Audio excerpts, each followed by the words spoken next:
Hello tout le monde et bienvenue dans une nouvelle vidéo. Aujourd'hui, on va faire une vidéo recette pour un goûter d'Halloween réussi avec des petites courges que vous voyez ici. On va se régaler ensemble et ça va être des recettes IG bas pour pas avoir de problème de glycémie et bon pour la ligne. Avant de commencer la vidéo, je voudrais vous faire une petite aparté pour vous parler de mes bijoux préférés. Donc c'est la marque Ana Luisa et c'est les bijoux que je porte en ce moment. Donc je porte tout le temps un de leurs bijoux sur moi, tous les jours. Donc là j'ai mis la totale. J'ai petite bague, petit collier, petite boucle d'oreille. Donc ça c'est le dernier collier que j'ai reçu. Allez voir sur TikTok, je vous ai fait l'ouverture du colis. Il est vraiment trop beau, je le trouve vraiment magnifique. Il habille vraiment une tenue, je trouve que franchement il est au top. La qualité de cette marque est vraiment au top, j'ai vraiment rien à dire. Un collier que je porte tous les jours pendant des mois, il n'a jamais bougé, il est toujours exactement pareil, comme si c'était vraiment de l'or. Parce que moi, justement, j'ai des petits problèmes. Les bijoux qui ne sont pas de l'or s'oxydent vraiment sur moi. Vous savez, on a chacun un type de peau. Et moi, mon type de peau transforme un bijou doré en un bijou vert. Et du coup, dans le cou, après, ça me fait des marques vertes. C'est magnifique. Mais avec les bijoux Ana Luisa, j'ai jamais eu aucun problème. Franchement, ils sont nickel. Je peux les mettre pour aller à la plage, pour aller dehors, dans le vent, dans la pluie, n'importe où. Ils ne bronchent pas. Et après, moi, je les mets souvent dans les sacs, comme ça, en vrac. Et après, je les ressors. Et franchement, ils ne bronchent pas. Je suis vraiment étonnée de la qualité. C'est vraiment, je peux vous dire, que du positif. Je suis pas du tout payée pour vous parler de ça. Mais je trouve que la qualité de cette marque est vraiment super bien. Et mon dernier petit bijou, c'est celui-là. Regardez comme il est trop beau, j'adore. Je trouve que ça donne vraiment un truc à l'oreille en plus. Du coup, en fait, moi, je suis pas du tout percée là. Donc, en fait, il est juste mis sur le cartilage comme ça et il tient tout seul. Je trouve ça trop beau, j'adore. Et mes petites boucles d'oreilles célestes, elles s'appellent avec la lune et le soleil, que j'ai depuis un moment déjà, mais que je remets souvent parce que je les adore. Voilà, donc c'était la petite aparté Ana Luisa. Franchement, je vous recommande à 100%. Je vous mets dans la barre d'infos le lien du site et le petit code promo. Et voilà, je vous laisse aller checker ça. Franchement, ils sont top. Donc, on repasse à nos courges et on va en cuisine. C'est parti! Dit Halloween, dit courge forcément. Donc, voici mes deux petits potimarrons. Et donc toutes nos recettes vont être composées de purée de courge. Donc en premier, on va faire une purée de courge. Bon, ok, j'ai un peu triché, j'ai acheté de la courge déjà découpée parce que les petits marrons, c'est mignon, mais c'est un peu chiant. Donc pour faire ma purée de courge, je viens prendre mon cuiseur à vapeur. Mon cuiseur à vapeur qui est ici présent. Cette machine est vraiment géniale. Si vous n'en avez pas, je vous recommande d'en acheter une parce que franchement, c'est le top. Vous découpez vos légumes, vous les mettez là-dedans et on n'en parle plus. Si vous n'en avez pas, vous pouvez bien évidemment cuire la courge au courbouillon, enfin genre dans de l'eau, dans une casserole, ou la couper et la mettre au four, si vous voulez. C'est pareil, enfin, vous allez avoir la courge cuite quoi. Donc je vais venir les découper et les mettre dans mon cuiseur à vapeur pour faire ma purée de courge basique.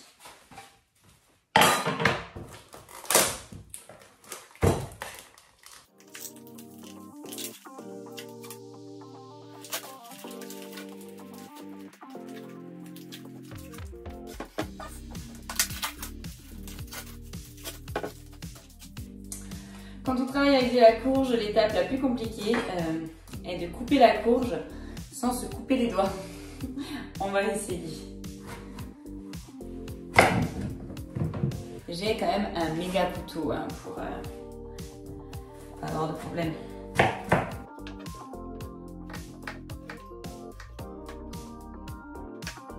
Donc le truc le plus chiant, bien évidemment, quand on a de la courge, c'est d'enlever la peau. Donc moi ce que je fais, c'est que d'abord je le coupe en petits morceaux et après j'enlève la peau. Vous voyez, je coupe comme ça parce que là, du coup, il y a un petit problème. Et là je vais couper dans le petit problème. Et je vais enlever la peau comme ça.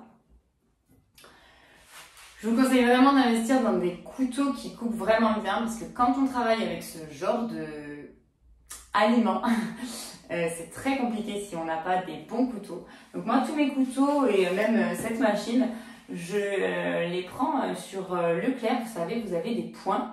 Et du coup, quand vous accumulez des points, vous pouvez avoir des couteaux moins chers et de très bonne qualité. Et franchement, moi, je suis très contente de mes couteaux à chaque fois. Donc là, c'est Yves Candeboard. Mais sinon, vous pouvez... il y a des marques différentes à chaque fois. Ouais, là, c'est Top Chef, Yves Candeboard. Mais vraiment, c'est des très bons produits. Je suis très contente. À chaque fois, moi, de récolter mes petits points quand je vais faire mes courses. C'est une très bonne astuce parce que les couteaux qui coupent bien, ça coûte souvent très très cher. Voilà, donc je les coupe en petits morceaux et je vais venir remplir mes packs. Alors après, là j'en ai pris deux courges, enfin deux morceaux de courges. Je ne sais pas exactement combien de grammes ça va me faire cuit, mais s'il m'en reste, je vais bien évidemment soit le mettre en morceaux, soit donc je vais faire une purée au congélateur tout simplement et je vais venir le ressortir quand je vais vouloir faire une soupe ou quand je vais vouloir faire une purée, des légumes sautés, voilà. Je vais venir le ressortir quand j'ai envie et ça se conserve très très bien au congélateur, donc pas de problème. Si vous voulez couper plus que ce qu'il ne faut pour la recette, il n'y a aucun souci. Bon, j'en ai à peu près pour une demi-heure, voire une heure de coupage. Non, mais ça va me prendre un petit moment. Donc, je vous retrouve après. Si vous voulez faire cuire vos courges, votre potiron, ce que vous avez la veille, vous pouvez le faire. Hein, ce sera plus facile. Et comme ça, vous le ressortez et on n'en parle plus. Il existe aussi des boîtes de conserve avec de la courge. Aux États-Unis, ils achètent beaucoup ça. Mais en France, c'est un peu rare. Moi, j'ai essayé d'en trouver, j'ai pas réussi à en trouver. Apparemment, ça existe, mais bon, voilà. Moi, j'en ai pas trouvé. Donc, on le fait nous-mêmes et au moins, on sait ce qu'il y a dedans. Bon, allez, à toutes. Et voilà, ça y est, je suis arrivée au bout de ma courge. Donc, ça y est, j'ai rempli mes deux bacs. Donc, je vais mettre mon petit chapeau. Et c'est parti. Donc, je vais venir faire cuire ça à la vapeur.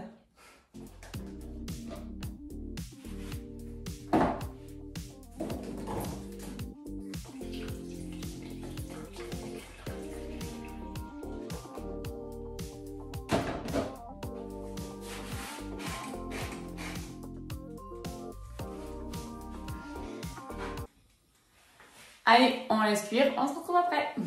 Hello, on se retrouve, ça y est, donc notre courge est cuite. Elle est ici, je vais essayer de ne pas en mettre partout. Elle est là. Donc là, je vais la peser parce qu'il me faut à peu près 500 grammes.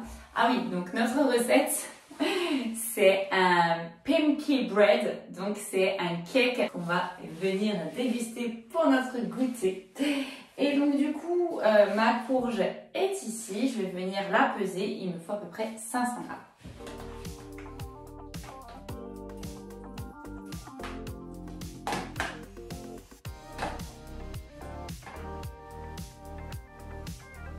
Ok, donc voilà, ça donne à peu près ça. Donc ça donne en fait une moitié de courge. Vous voyez, moi j'en ai découpé deux, ça donne une. Donc moi je vous dis, le reste je mettrai au congélateur, il n'y a pas de problème. Mais donc voilà, on va venir lui mettre les épices et la mixer. Donc je viens mettre de la cannelle, bien évidemment à la base. Hop. Donc une cuillère à café à chaque fois, du gingembre.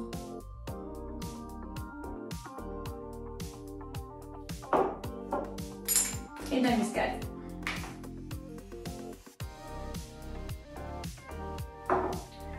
Je vais mettre 2 cuillères à café de cannelle.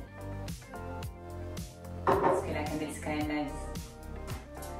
Allez, on va. Je mélange un peu. Et je vais venir mettre dans mon mixeur.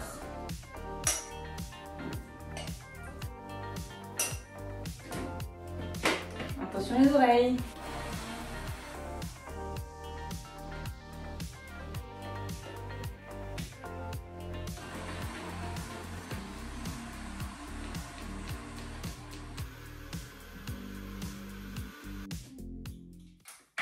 Et voilà. Ouh. Je vais venir clé pour pas me perdre les miettes. Et voilà, on a notre jolie purée. Je vais essayer de pas tout faire tomber. Et donc on peut attaquer notre recette. Alors, donc pour cette recette, on va avoir besoin de farine complète que je vais mélanger avec du back protein, du beurre, du sucre de coco, des petits suisses, 3 œufs, encore un peu de cannelle et une pincée de sel. Et bien sûr notre purée de courge. Comment l'oublier? Donc déjà, dans un saladier, je vais mélanger ma farine avec ma protéine pour que ça soit plus onctueux, pour que le cake soit meilleur. Donc, normalement, dans la recette, c'est 270 g de farine. Donc, moi, je vais mettre moitié-moitié. Voilà, donc je vais mettre 150 de farine et le reste de back protéine.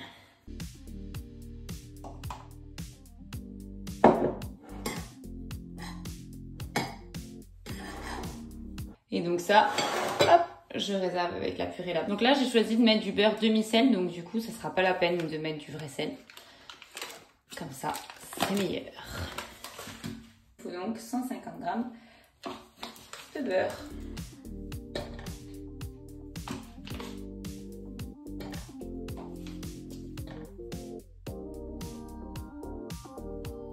« 150 g de sucre.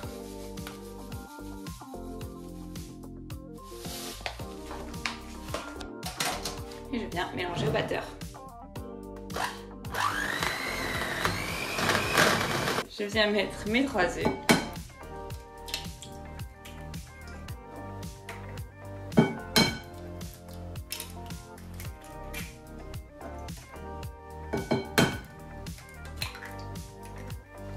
Et c'est reparti pour le mélange.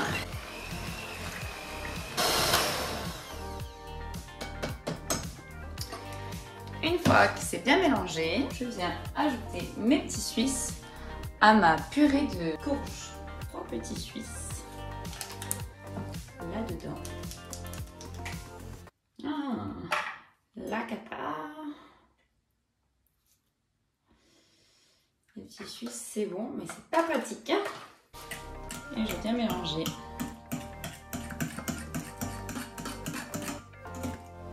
Et donc, du coup, je vais venir tout simplement mettre un peu de farine,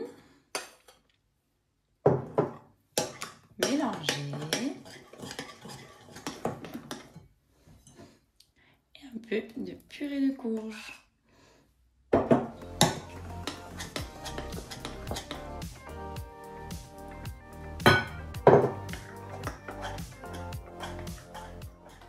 Une fois que j'ai mis tous les ingrédients, je remue une dernière fois au mixeur.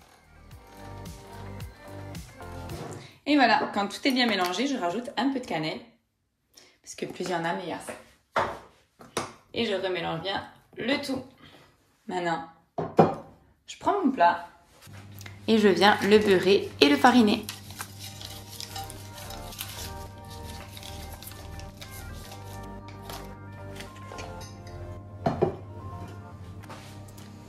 Et je viens mettre ma préparation dans mon moule.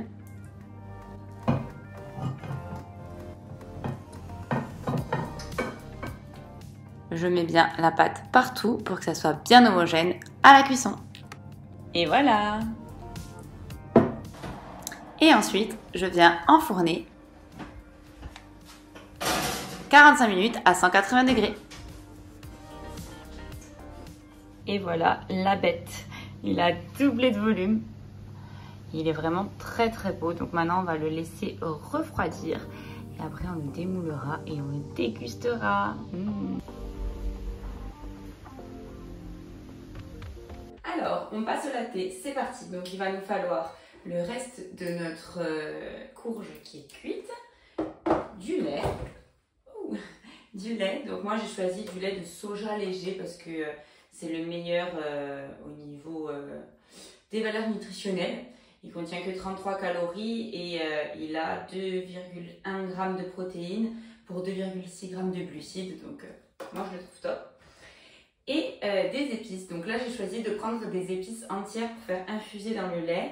Et vous pouvez très bien prendre, pareil qu'on a fait pour le gâteau, des épices moulues. et les mettre, ça va être exactement la même chose.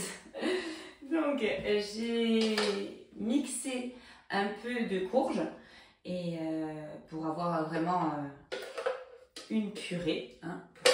Et donc du coup, c'est parti. On prend une casserole et on vient mettre 3 cuillères à soupe de purée.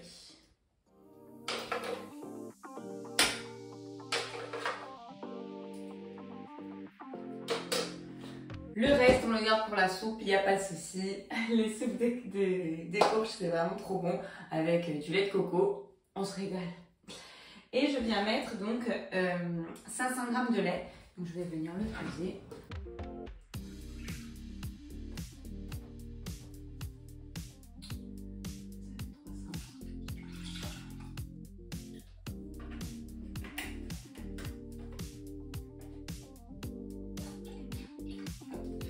Donc moi je ne le sucre pas parce que j'aime pas trop quand les boissons elles sont trop sucrées, mais si vous voulez, vous pouvez très bien le sucrer avec du sucre de coco, du sirop d'agave, ce que vous voulez. Ensuite je viens mettre un bâton de cannelle, quelques clous de girofle, donc je vais en mettre 4, et des étoiles d'anis, petites étoiles d'anis. Et voilà, et donc du coup je vais faire infuser tout ça à feu doux. Et voilà. On attend. Je mélange un peu.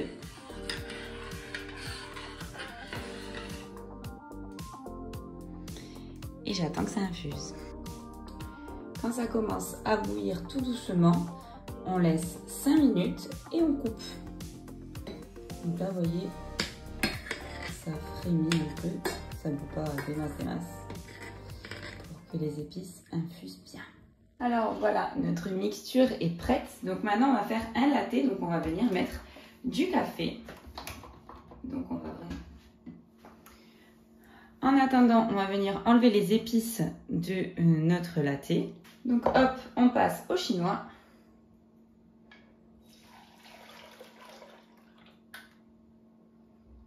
Comme ça, on n'a aucun résidu.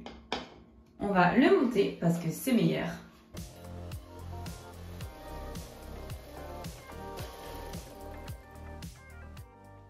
Et voilà une belle mousse. On va venir faire notre café. Donc juste un fond.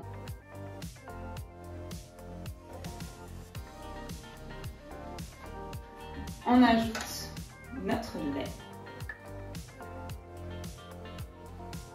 Et la mousse dessus.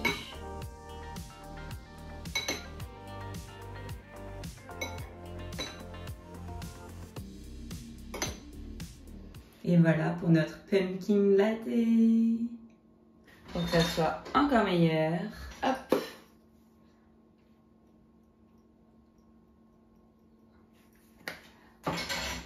Un peu de cannelle, il n'y en a jamais assez. Et voilà, et là on est au top. Petit pumpkin spice latte.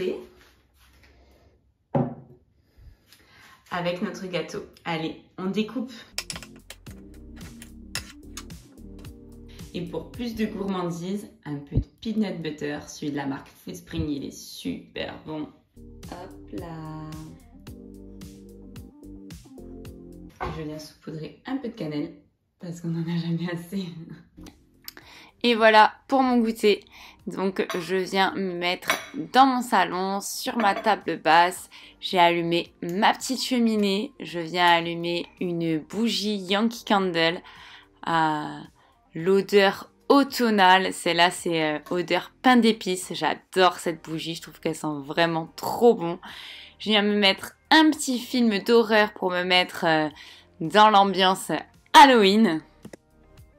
Et voilà pour mon goûter devant un petit film avec ma petite bougie.